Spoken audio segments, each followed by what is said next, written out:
Now,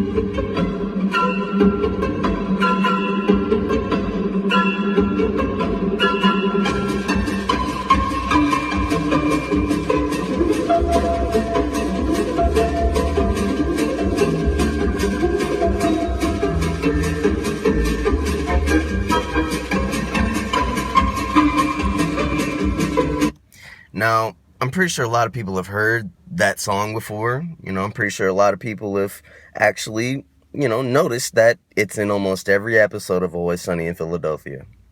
Now, I want you to understand a universal clue and something that I wouldn't have been able to show you if I was not already trying to show you guys these clues that repeat themselves. Like Always Sunny in Philadelphia and this song called Blue Blood.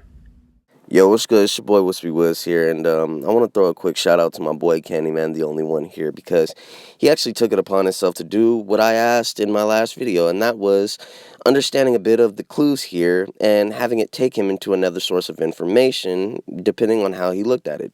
Now, he found something on classicvinewood.com, a website within GTA that they put in sorts to be a replacement of Wikipedia. Now, I know a lot of people criticize me for using the internet and Wikipedia, but the fact is, you guys, is that there are so many keys that are bound to the internet. It's only a wonder why they would have us join the Epsilon Tract through the internet. I mean, they focus a lot of research-based clues even in their own web browser of the game.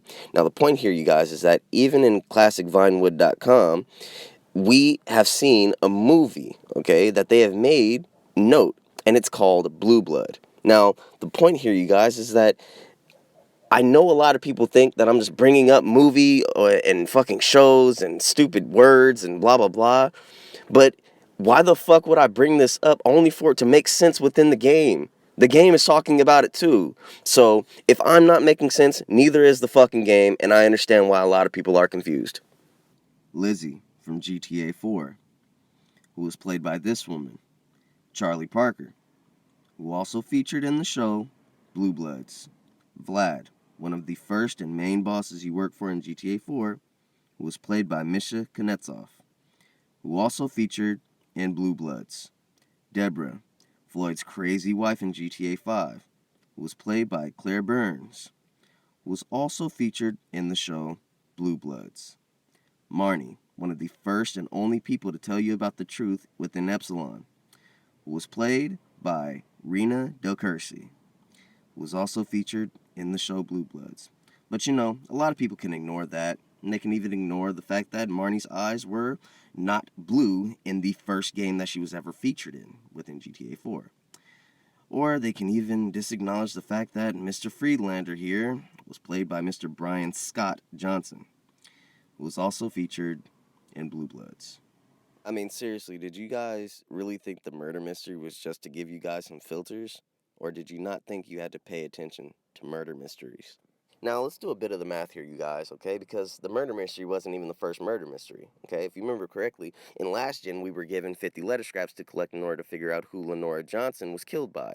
Now, the point here, you guys, is that we were going to be fed this information in several different ways symbolically. The point is, you guys, is that we need to figure out who killed Lenora Johnson. And that was in the mission Starlet in Vinewood by a person named Peter Dreyfuss. Peter Dreyfuss, coincidentally, you guys, is the person who created Blue Blood within the game. Now, this all connects because if we were to understand him, it would only take us into the movies he's produced. And if we understood Blue Blood as a segregative tool and a universal one, it would have took us into another murder mystery based show that connected all of these cast members that were still tied to GTA for a reason.